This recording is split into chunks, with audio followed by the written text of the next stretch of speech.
In today's video, I am going to teach you how to sell an ebook online using Shopify.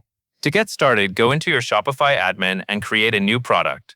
This product will represent your ebook in your store. Add a clear title that matches the name of your ebook. Then write a description that explains what the reader will learn and who the ebook is for. Keep the description easy to scan and include key outcomes, topics, or benefits. Next, add a cover image. A clean, professional cover helps customers trust the product and improves conversions. Now scroll down to the shipping section of the product page. Since an ebook is digital, you need to uncheck the box that says this is a physical product. This is important because it removes shipping charges and delivery settings that do not apply. It also helps avoid confusion at checkout for your customers. Next, you will upload your ebook file to your chosen digital delivery app.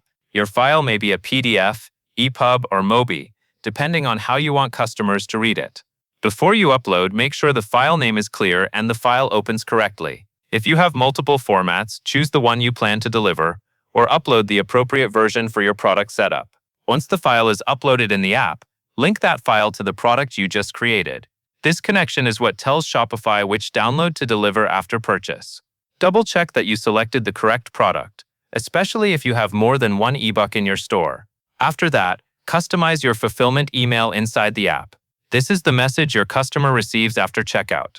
Keep it short and helpful, and make sure it includes the unique download link so customers can access the ebook immediately.